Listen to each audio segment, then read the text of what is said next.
right, it's time for another episode of Engaging Virtual Meetings podcast. If you're watching us on social media, make sure and hit the subscribe, share, like, and comment. Let's see, what else am I working on that's amazing this week? Our chapter of National Speakers Association is working on their 40th anniversary. That'll actually be April 10th in 3 days. We're going to have 10 past presidents speaking, as well as the CEO, Jamie Nolan, and the first woman president, Patricia Fripp, will also be speaking at this event. If you want all the episodes, go to engagingvirtualmeetings.online. And if you want even more, learn more about how to be engaging, go to our conference, engagingvirtualmeetings.com/CON, or scan the QR code. You can get a free ticket or, of course, join us live here in Seattle, Washington. Speaking of Seattle, Washington, today's guest, he's the maestro of business acceleration. He gets people more publicity so that they can do things like win, like he did, the recipient of the President's Lifetime Achievement Award. Please, let's welcome to the podcast, Dr. Richard Kaye. Hello, Doctor. How are you doing today? Hey, John, you should be hosting events the way you introduce people. That's amazing. Thank you, Richard. I was just the MC at the social media marketing world, and I was introducing people who have somebody got 17 million views on one of their Geez. YouTube videos, right? Whoa. So, so actually, those are some great questions, actually, Richard. We can talk a little bit about what has changed in the way that we got publicity. But before we do that, let's, of course, start with this. A few of my friends don't know you, Richard, like I know you. Like our good friend Janine Driver actually knows you because she saw you live. Why don't you take a moment, Richard, and introduce yourself, who you are, and what you do in the world. Oh, now I got to figure that out. Okay. We got 62 minutes. All right, here we go. All right, who am I? I have no clue. Started out as an electronics engineer. Decided to go to chiropractic college. I was living in New York. Got my doctorate in chiropractic, drove cross country to San Diego, set up a practice, and I served humanity in the quality of life space for 30 years. And then one day I was meditating and I was told to shut my practice and serve entrepreneurs. And that's a Reader's Digest version, of course, of how it happened. One of the things that is germane to what we're talking about, John, is how I grew my practice. Got to San Diego, and there are 300 chiropractors in town. Right. Ladies and gentlemen, boys and girls of all ages, we are all in crowded fields. How do you grow or start a business? I learned about publicity really fast. I got myself invited to be on the morning television talk show in San Diego. Turned that into being invited back every month for about a year. Wow. Got an article, it was cool. Got an article in the San Diego Tribune, then got an article in the Los Angeles Times. Now, I share this with you, John. You know the expression, it's not what you know, it's who you know. You know that expression, yes? Absolutely. Let's take it a step further. It's who knows you. Who knows you? I get a phone call one day from the producer of the ABC News in San Diego. The essence of her question is, who are you? I'm hearing your name. I'm seeing your name all over the place. Now I got a 6:30 news segment on ABC. John, but wait, there's more. It gets better. That's like old school, but wait, there's more. Yeah, what was his name? Selling knives or pots and pans or something. That's I right. get a similar phone call from the producer of PBS. Same kind of thing. Who are you? Well, now I got a PBS segment about me.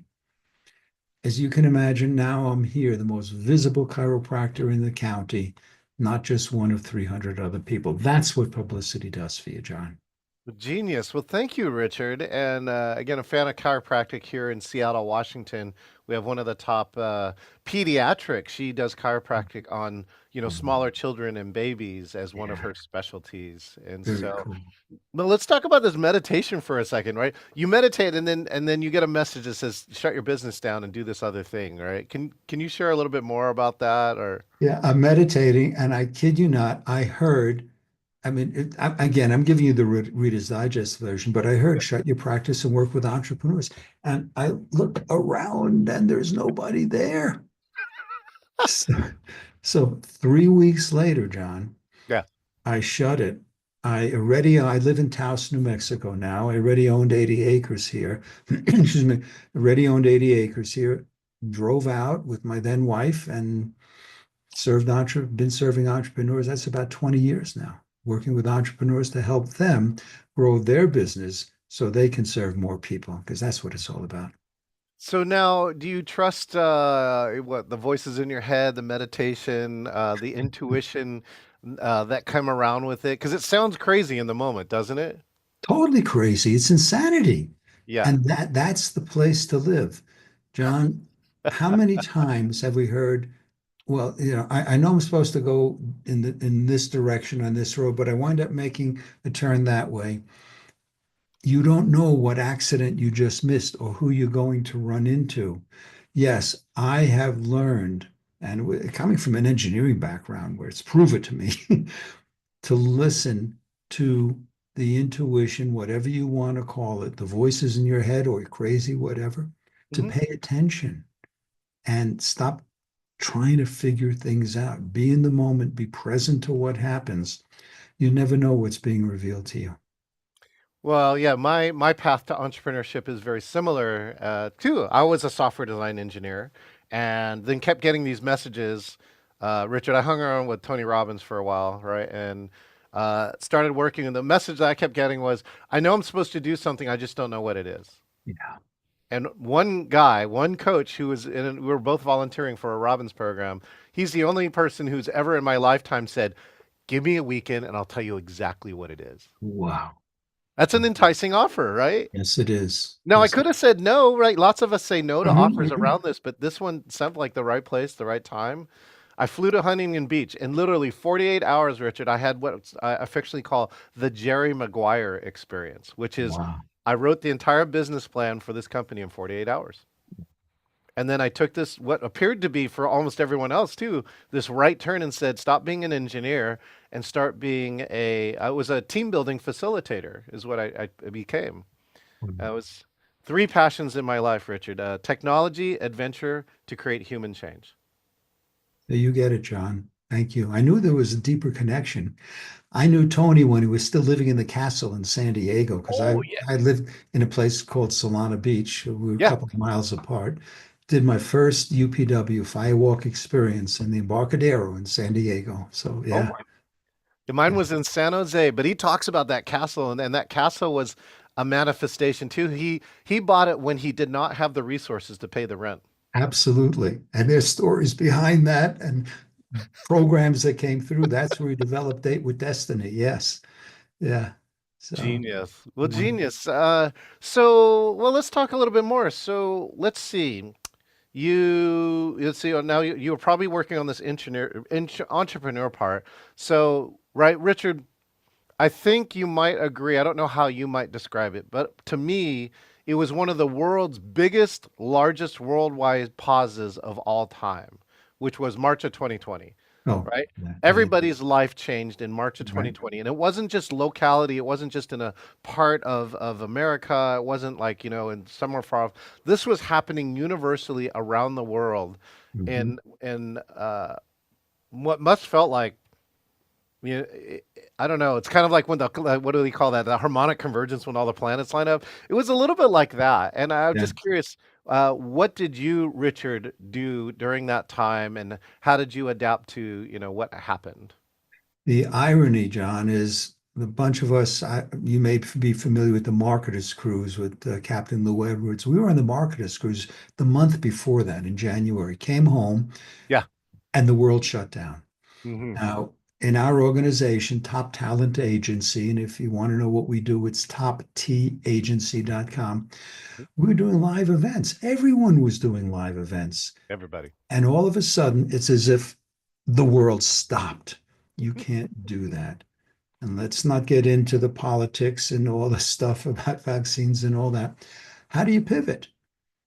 What we did, and we had just, yeah, it was just that same year, just before COVID, we had produced a New Year's Eve gala on the West Coast Yeah. in the Hollywood area, and there were hundreds of people. And all of a sudden, you can't do that anymore. You go to jail if you do. That's another whole story. Yeah. So we pivoted and now do well, right now they're all online. We are going back into live events. Hmm. And what that does is it gives more people, it's a global reach now. Yes. So now our programs, and we're not unique in this, many people are doing this, John, they're hybrids. Yes. We just completed Wednesday, Thursday, Friday, Saturday, a 4-day headliners and heroes program.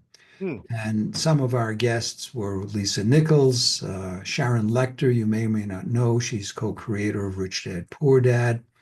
Donnie Epstein, who is the creator of something called Epienergetics, that's what I used to do in chiropractic, profound. As a matter of fact, Tony's one of the people he works with, and they talk about it publicly. So it's not a HIPAA violation. James Dentley, some absolutely Doria Cordova, Money and You. These are the kinds of people that we invite to come play with us. And by the way, we're having another event in May called Inventors and Innovators. And if you want to explore that, get in touch with me. Talkaboutpublicity.com takes you to my calendar. John, this is so new, we don't even have the website yet. All So right. pivoting is allowing you to participate in events like this instead of having to fly from all over the world, just like you and Right. me. We're probably over 1,000 miles apart. I'm in New Mexico, you're in Seattle, but we can still do this. Yeah. That's the world today. So that's great. And so what I think I heard you say is that you converted over to virtual events and found the big win for it, which is I was meeting people from all over the world, right? New Zealand, Australia, Georgia, not the state, the country, Richard. Yeah. And we're all a click of the button away. And it was already possible beforehand, but I don't know if you find this, Richard. This is a little bit of like methodology of change, which is uh, at Microsoft we had a saying: the hard stuff is easy and the soft stuff is hard. Do you know what I'm talking about, Yeah, Richard? absolutely. In this case, the technology for this actually existed before this, but lots of humans resisted to this, and Sure. now because of the pandemic, they said, "Well, this is my only choice," and so now people had to experience it if they wanted to experience some Mhm. form of human connection. Yeah. If it's connection, we crave touch as human beings. We're hurting in animals. We love but we have to do this. Yeah. And it's intermediate. It's a step toward going back. And there's really no going back, it's only going forward. It's going to be curious, John. You UMC huge events. It's going to be fascinating to see what new things evolve. So, yeah. Yeah, I've already started experimenting with virtual MC. So bringing, it's amazing, Richard, that in hybrid events, our recent poll said over 80% of hybrid events doesn't have a virtual MC. And so what happens is that the virtual audience often just gets ignored Mm, without a virtual MC. And so we've been able to save some programs like that, Richard, where, for instance, we had a technical problem. We lost connection to Georgia, the actual state. We had a feed from there and a virtual MC because they have a different connection. It now becomes redundancy. It means that yeah. the virtual MC can take care of this audience until we can reconnect the two together. Wow. And some people just don't understand that. They just don't really understand that. That leads me to this question, Richard, which is like, what's the most engaging virtual program that you've been on in the last 5 years? And I'm curious for you, why was it engaging for you? I love the question, and I'm a little bit prejudiced. Ours, Sure. the things that we do, we get people from all over the globe to such a point we average between 1,000 and 2,000 people Yeah. online participating in our events. Now, why? These particular events, they're not necessarily interactive aside from chat. Hmm. They're interviews. Yeah. And imagine, being in an interview with Lisa Nichols or, some of the people I mentioned. Hmm. You get to play and learn. The challenge is people still check their email while they're doing stuff. You know, Right. we are not really designed for multitasking, but we all do it anyway. So the difference is, and I've been on, Donnie Epstein, again, one of my heroes, one of my mentors. If you want to look up epienergetics.com, Hmm. profound work. And he is interactive. He does things called interactives. And when he talks, it's the vibration. John, of all people that I've done this with, I suspect you would understand this from what I've heard you say.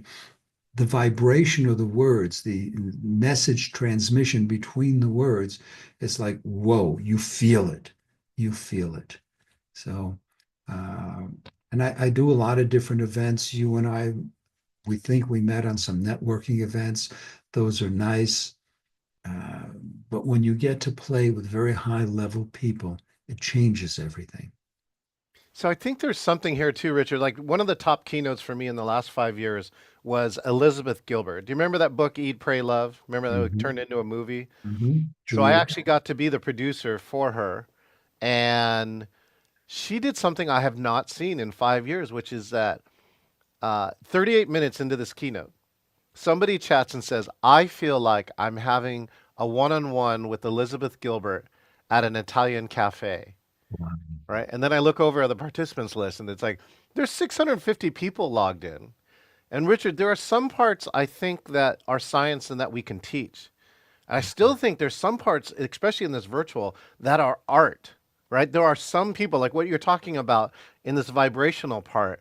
Mhm, Like I believe very much in the quantum physics part, which is like we're mhm, humans. You and I, we're all designed to connect. And so we actually have this ability to connect with people who are very, very far away. mhm. Uh, Absolutely. but the skill of doing it is still something kind of unique to, I think, only a collection of people. I I hear what you say, John. I believe we all have the ability. You That I know, agree with too. yeah, and we talked about listening to those messages. We are so steeped in technology, especially today. Yeah. I believe we defer our wisdom to technology instead of feeling. You change careers, I change careers. Many of you watching and listening here, it's an invitation to be aware of other than this thing. This thing can screw you up all the time. We overanalyze stuff. And when you play in the vibration of what is so, Ram Dass, I believe, is the one who said, be here. Yeah, his book's in there, Be Here Now. And his other book, Be Love Now. Um, you play in that vibration, everything changes. Stop analyzing stuff. Completely agree. And it takes practice, right? I think, my meditation, so I resisted meditation for a long time, but I made friends with Guitar Singh Khalsa. He's presented at some Robbins program. He Mhm. was the heir apparent to Yogi Bhajan, and he said that meditation is one of the few things that gives back Yeah, throughout the day. I don't know if you agree with that or if you have a different view for absolutely. yourself. Absolutely. Be in the stillness. Yes. And is that in that stillness, is that where you receive a lot of, or maybe like I also in team building, and also one of the things that I teach in team building is the fastest way to solve a challenge or a team problem often is to remove yourself from it, right? Mhm. Walk away from the problem, right? Put yourself in silence, and usually a much better answer will come than the one that you tried to think Because you're not in your mind when you do that. John, you are so right on. You know, people say, hey, it's not good to be out of your mind. On the other side, it's a really beautiful place to be. And Yogi Bhajan, and you can name almost any of the leaders of any of the awake sects. Get out of your mind. of. Now, you still have to do a job. You have to be in your mind. You're driving. You want to be there. Be aware of the intuition. That's really what it was. So, one of my questions then is, oh, let me think about this question. Oh, right.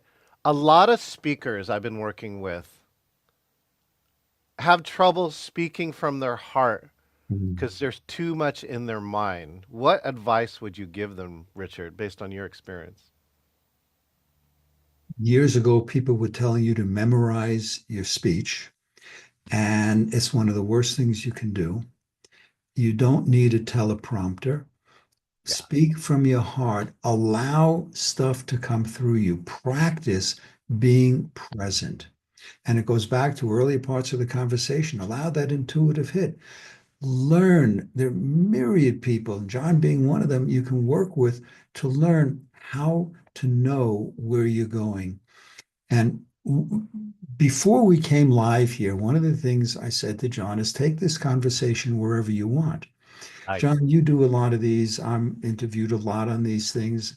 And recently, I was interviewed by someone. Mhm. He sounded he's about 12. I have no idea how old he, but he evidently had a script. And ladies and gentlemen, watch what John is doing here. He's following the thread of the conversation. This is certainly not where I thought we were going to go. And I don't know if it's where you thought we were going to go. Follow the conversation, learn how to feel, read the audience, and be present with them. Your agenda isn't going to serve you. It's a vehicle. You start there and take the conversation where the audience is. I just had this conversation with someone earlier. Find out what they want and then give them what they need. It's a much higher level of play. Mm. So talk to me then, Richard, about servant leadership. What you believe about, or examples of servant leadership in your life. Servant leadership is showing up not as a lead. There's a difference between a boss and a management, a coach and a mentor. Be present with those with whom you work. In the old days, management was, like the old days of parenting. Do what I do. And then, you got to the place of don't do what I do what I say. It's not, my wife teaches that. She is about raising kids with emotional intelligence, and she may Yeah. be creating a movie about this now. Hmm. That's, I mean, it's that far along, but we celebrated this weekend.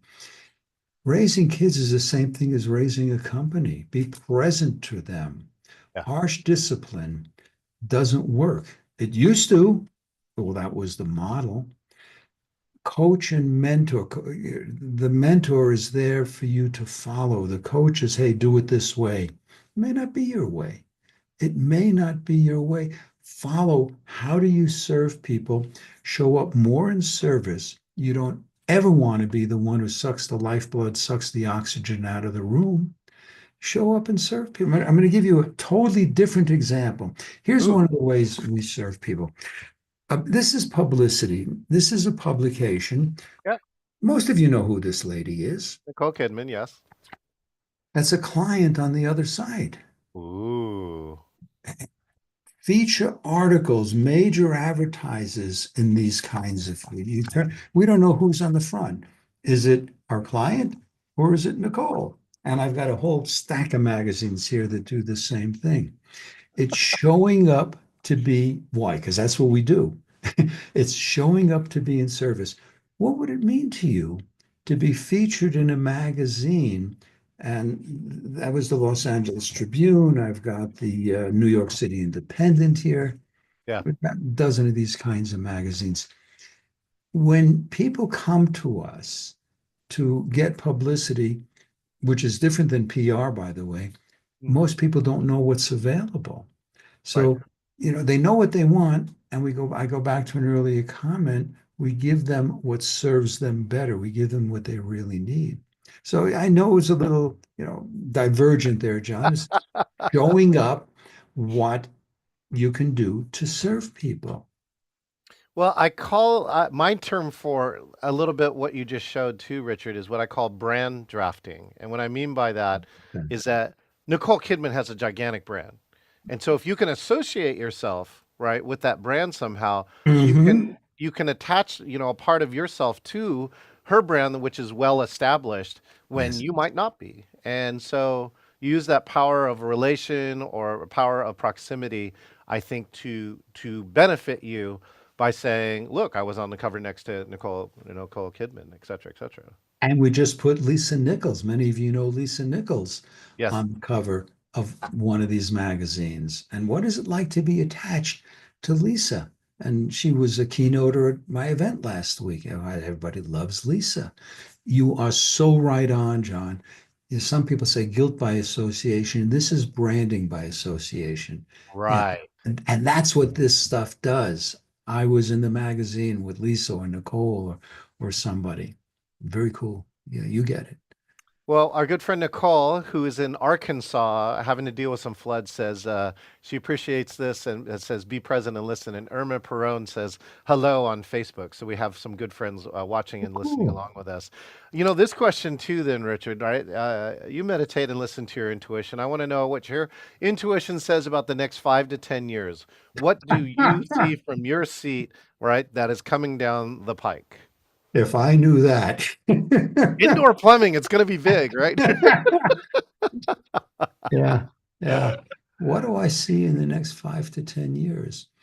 Um, Unfortunately, I believe that unfortunately, tech is going to have a much larger part. And I don't mean just, this kind of technology. Yeah. You and I go back to computer days when we were talking earlier, floppy disks that were 10, 12 inches big in the evolution into, stuff that you can't see the storage unit because it's so small. Hmm. It's going to get bigger and bigger. And our role as human beings is to maintain control, not in the sense of, I got to control this, but of where it goes. Just as, again, a sidebar, many years ago, there was a guy who got a huge bonus because he told his CEO, that whole factory line is robots. They don't need lighting. They turn the lights off. How Oh, brilliant is that? And he got, yeah, I'm saving millions of dollars, yeah. because of unnecessary lighting. Uh-huh. Be present to what's going on. I believe that it's interesting. And I'll tell you what's coming through. There's a shift to very little personal contact. And Mhm. I believe that that's going to shift and people are going to go back to personal contact. It has to happen. You can't thrive, even if you're an introvert. Many of you know there was a protest the other day. And again, I'm not going to go political, but someone showed a picture of a sign that said, "This is so important, even introverts are showing up." It's exactly what That's I funny. did, John. Yeah, that's funny. Yeah, That's good. yeah. Yeah. We're going to shift. And Mhm. I can see it now clearly that you asked, back to the human connection, Mhm. back not to the crazy college party days, but by gatherings where people want to be together and conversations will raise in vibration. And there's a lot of healing that has to be done. You love my one of the quotes given to me was, "There's nothing that is sacred except that which we make so." Yeah. Yeah. And I Other- think human gatherings is one of those places Yes. where we can do that. And whether, it may not matter whether it's virtual, hybrid, in person. Although I still believe in, this is what I call, this is my tech background, what I call the theory of bandwidth, right? So Mhm. until the internet can replace all the bandwidth that's capable between you and I when we're in person, Richard, Yeah. right? The virtual experience will be different. I don't know, better or worse, but it'll be different. But when you and Absolutely. I are in person, we get the benefit of other things that we can't get somewhere else. Smell, right? Sometimes like this either cosmic or The energetic. subtle cues. Yeah. Yeah, Yeah. right. It's just a different piece. And so I think that, uh, you know, again, I don't see that happening anytime soon. We replaced a lot of the bandwidth, but not this much. But one day that might be true. I still think, the vision of a holodeck is still pretty revolutionary, where in your house you could feel like you're in San Diego. That would Right. be kind of cool, right? Boy, something you said triggered a memory. Some of you, John, you may even remember a movie called The Forbin Project, where they invent a computer. It's a great movie. Dr. Forbin invents the computer, and then they realize the computer doesn't need humans anymore. Of course. Okay. And it takes over the world Yeah. because it's autonomous. Yeah. That's scary stuff. Well, I will tell you this. So, Michael, who's the leader of Social Media Examiner, and he just had his conference, doubled down on AI, saying in the social media marketing world, that AI is the top tool to use right now to maximize your effectiveness as a marketer. And so, again, he still says there's the human element in it. That is still the win. But AI can do things for those who know how to use it. So I don't know if you agree or disagree with that, but that's what he said. One of the words that he used is so important. It's a tool to use. It's a tool, right? And it's like in the old days, or, if you still garden, a rake or a hoe or a shovel, it's a tool. It's not the end all. We as humans still have to grow, and we can use the tools available for us, John. Thank you for that quote. That's really cool. Yeah, you're welcome. All right. Well, now to this very cool and interesting part of the interview that I do now too, Richard. This is called the speed round. So I've been writing questions while we've been talking. So I'm going to give you a series of rapid fire questions, and you have to attempt to answer them as fast as possible. Are you okay with that, Richard? Yeah, sounds like a game show. Go for it. Okay, great. And of course, after every answer, I'll give you an amazing sound. Okay, here we go. Best meditation practice. Be in stillness, be in quiet, be by yourself. Your favorite entrepreneur. Well, it used to be a guy named Bernie Dorman who created CEO Space, but he passed about 4 years ago. David Fagan, who's the president of Top Talent Agency. He's freaking Oh, awesome. oh, that's a good one. Your favorite feeling. Love. My wife and I talk about that all the time. Like love wins all. Highest vibrational location. I'm sorry, last word, vibrational Highest vibrational location. location. Taos, New Mexico, where I live, is pretty awesome. Sedona rocks. Oh yeah. I actually got to go geocaching with the guy who created geocaching in Sedona, and it was super Wow. fun. Best book you've ever read. Think and Grow Rich, Napoleon Hill. Old school, grade school. Go back and still read it now. Favorite place to travel? Italy, love it. Oh, what city in Italy? Uh, Pick one. Firenze, right? Yeah. Oh, Uh, okay. I was gonna say Bellagio, but that's Firenze's good. Those are all good. I actually bicycled through the Super Chianti region with my son when he turned 18. It was like Wow. precious memory. By the And way, I'm talking Bellagio in Italy, not Las Vegas. yeah, there's a difference. Okay, and the last question is, if you could get people to magically remember one thing from this interview, Richard, what would that one thing be? Take control of your life. Keep your power. Never, ever, ever surrender your power to someone else. Take their mentoring, take their guidance, make your own decisions, and thrive. Do what's naturally right for you. Come from your heart, come from your soul, connect with people in a higher vibration. The Talmud tells us we don't see the world as it is, we see it as we are. That is a powerful takeaway. Well, I'm going to tell you that you touched my friend who's a chief learning officer. Ed Cohen said you can't thrive without human contact. This is so very true. Dr. Richard Kaye, thank you for being here on this podcast, and I hope that our vibrations have touched somebody who's listening to this.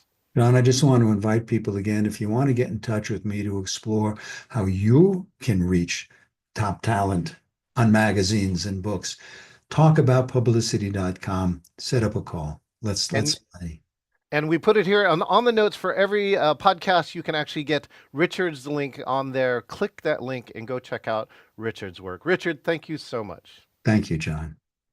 All right. Well, see, we're closing up here on this Engaging Virtual Meetings podcast where Richard has said, be present, right? Your agenda will not serve you, right? Pay attention to the agenda that is all around you. So if you're watching this agenda, make sure and subscribe, share, like, and comment. If you want all the episodes, we just hit episode number 100 on engagingvirtualmeetings.online, where we serve this podcast to 13 of your favorite platforms, including Apple and Spotify. If you want more of learning how to be engaging like this, go to engagingvirtualmeetings.com/CON and get a ticket. Our conference this year will be October 28th through the 30th, live in Seattle and clickable anywhere in the world. And if you want to be like Dr. Kaye, well, go to engagingvirtualmeetings.com/meet, select interview, and you too could be the next guest here on the Engaging Virtual Meetings podcast. We'll see you next time. Don't we start people and keep more people? Show you got heart.